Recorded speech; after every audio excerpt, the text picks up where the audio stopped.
नमस्कार दोस्तों, ITI technical information YouTube channel पे आपका स्वागत है। तो दोस्तों हम लोग फीटर ट्रेड से संबंधित प्रश्नों को सॉल्व कर रहे थे और आज इसको और आगे सॉल्व करने वाले हैं। तो चलिए शुरू करते हैं आज का। Which decide the point angle of drill. Drill के पॉइंट एंगल को कौन तय करता है?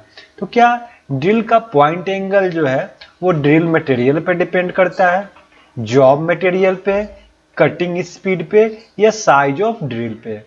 तो पॉइंट एंगल आपको पता है कि जनरल यानी कि साधारण कार्यों के लिए पॉइंट एंगल जो होता है वो 118 डिग्री होता है। यदि आप सॉफ्ट मटेरियल की ड्रिलिंग करनी है तो उसके लिए पॉइंट एंगल कम करते हैं, और हार्ड मटेरियल की करनी हो तो पॉइंट एंगल बढ़ाते हैं। तो इस प्रकार से आपको पता चल रहा है कि जब सॉफ्ट मटेरियल होगा तो पॉइंट एंगल घटाते हैं, हार्ड मटेरियल होगा तो पॉइंट एंगल इंक्रीज करते हैं। तो इसका मतलब क्या है कि ड्रिल का जो पॉइंट एंगल है वो जॉब के मटेरियल पे डिपेंड करता है। तो ऑप्शन बी इसका करेक्ट होगा। चलिए अगले प्रश्न पे। What is the drill size for reaming a 10 mm hole if the undersize is 0.2 mm and oversize is 0.05 mm? 10 millimetre छेद की रीमिंग करने के लिए ड्रिल आकार क्या होगा अगर अंडर साइज 0.2 mm और ओवर साइज 0.05 mm दिया है? तो निकालना है ड्रिल साइज किसके लिए? रीमिंग करने के लिए। तो रीमर ड्रिल साइज बराबर होता है, रीमर ड्रिल साइज बराबर होता है reamer size minus over size plus under size. ये होता है इसका रीमर निकालने के लिए फॉर्मूला होता है। तो रीमर साइज जो दिया हुआ है वो आपका 10 mm दिया है, और ओवर साइज देखिए दिया हुआ है वो 0.05 mm प्लस आपको अंडर साइज दिया है 0.2 mm 0.2 mm। अब इसको ऐड करेंगे तो क्या हो जाएगा? 10 को 10 रहने दीजिए और माइनस 0.25, ये आपका। अब इसको माइनस करेंगे यार, तो इसको माइनस करेंगे तो क्या हो जाएगा? 9.75 mm। ऑप्शन देखिए 9.75 mm जो है ऑप्शन बी। तो इसका करेक्ट आंसर होगा ऑप्शन बी। तो दोस्तों क्या करते हैं कि सबसे पहले रीमर ड्रिल साइज निकालने के लिए reamer size minus over size plus under size. तो रीमर साइज आपको दिया हुआ है 10 mm का, और ओवर साइज जो होता है वो फिक्स होता है, वो 0.05 mm होता है। वही अंडर साइज जो होता है वो हॉल के साइज पे डिपेंड करता है, कितना हॉल है, तो उसी के अनुसार अंडर साइज तय किया जाता है। तो इस प्रकार से हम लोग रीमर ड्रिल साइज निकाल सकते हैं। चलिए अगले प्रश्न पे। अगला प्रश्न है कि what is the name of the tool. इस टूल का नाम बताइए।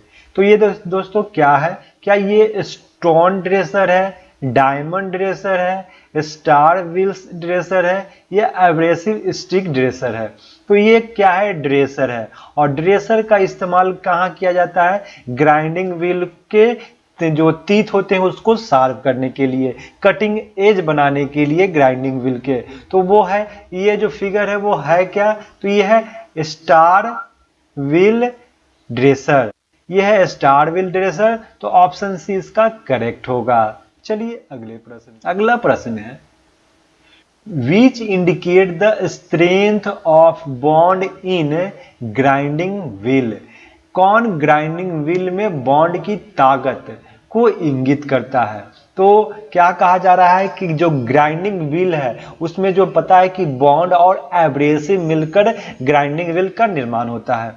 तो बॉन्ड की ताकत जो है वो कौन इंगित करता है? क्या ग्रीड करता है, ग्रेड करता है, स्ट्रक्चर करता है या ग्रेन साइज करता है? तो दोस्तों जो बॉन्ड की स्ट्रेंथ है, ताकत है, वो जो है वो ग्रेड डिपेंड करता है। ग्रेड के साथ ही इसके बॉन्ड की ताकत को पता चलता है। यदि हार्ड ग्रेड है तो वो अधिक मजबूत होगा।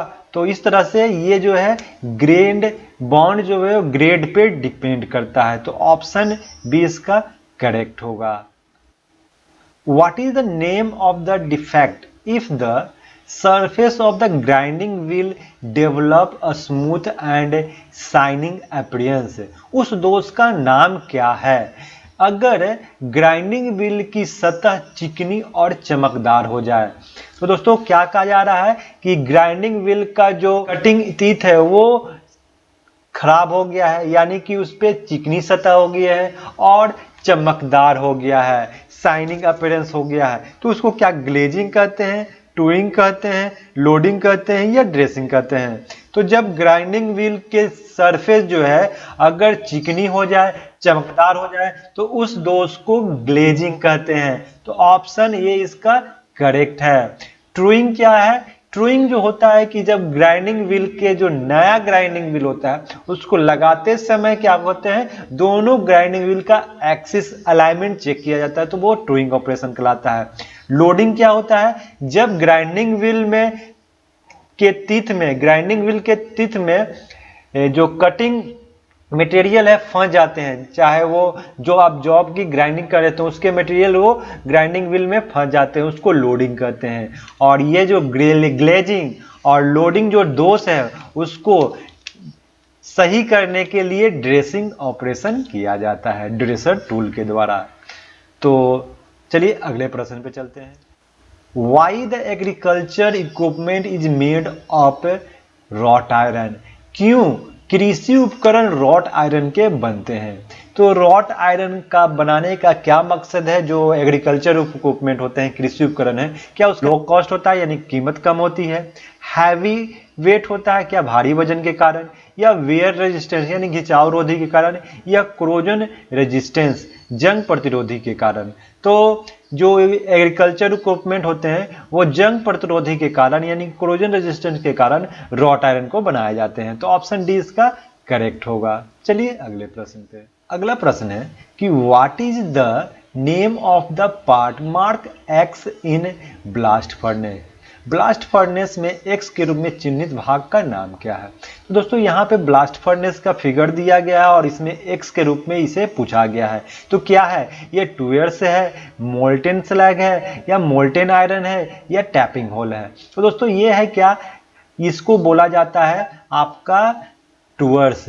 टूअर्स है क्या कि जब इसमें नोजल लगे होते हैं और नोजल के माध्यम से क्या होता है कि हॉट एयर यानी गर्म हवा को इसमें प्रवाहित किया जाता है, जिससे कि जो भट्टी के अंदर का टेम्परेचर जो है वो इंक्रीज किया जाए और जो कार्बन है, लोहा है और जो भी फ्लक्स है उसको क्या किया जाता है, मोल्टेन किया जाता है, पिघलाया जाता है। तो इसलिए जो है टूयर्स का इस्तेमाल किया जाता है हॉट एयर फ्लो करने के लिए। तो ऑप्शन ए इसका करेक्ट है कि ये जो है टूयर्स है। तो ऑप्शन ए करेक्ट होगा।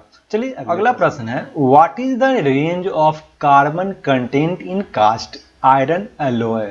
कास्ट आयरन एलॉय में कार्बन की कंटेंट की रेंज क्या होती है? तो कास्ट आयरन में आपका कार्बन का परसेंटेज पूछा गया है। तो क्या 2 से 4% होता है, 5 से 9%, 6 से 9% या 10 से 12%? तो आपको पता है कि कास्ट आयरन में जो कार्बन का मात्रा होती है वो 2 से 4% होती है। तो ऑप्शन इसका एक करेक्ट होगा। चलिए अगले प्रश्न। अगला प्रश्न है कि what is the name of part marked x in vernier micrometer? ये जो फिगर दिखाया गया है वो वर्नियर माइक्रोमीटर का है। तो यहाँ एक्स के रूप में इसे चिन्हित किया गया है। इसे किस नाम से जाना जाता है? तो दोस्तों हम लोग में जानते हैं कि माइक्रोमीटर में कई पार्ट होते हैं। तो ये क्या होता है, स्लीव या बैरल इसे बोला जाता है। और ये जो है आपका थिम्बल है। तो ये जो x के रूप में चिन्हित किया गया है, ये जो है एक थिम्बल का फिगर दिखाया गया है। तो ऑप्शन सी इसका करेक्ट होगा, ये है थिम्बल। चलिए अगले प्रश्न पे। अगला प्रश्न है, what is the method of removing broken stud? टूटे हुए स्टड को हटाने की विधि बताइए।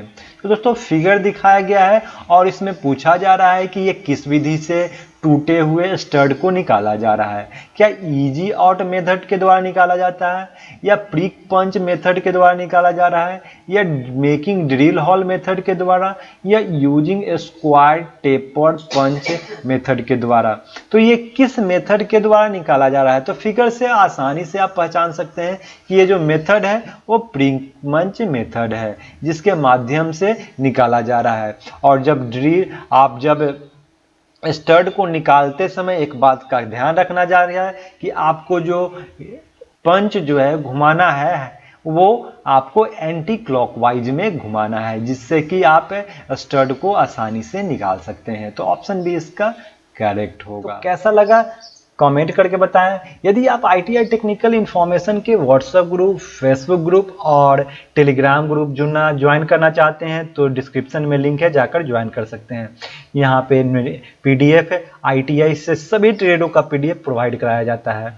और यदि वीडियो अच्छा लगे तो लाइक और शेयर भी कर दीजिए, और चैनल पे नए हैं तो सब्सक्राइब करना ना भूलें, और बेल आइकन को प्रेस कर दीजिए। फिर मिलते हैं इसी प्रकार के नए और ज्ञानवर्धक वीडियो में। तब तक के लिए जय हिंद।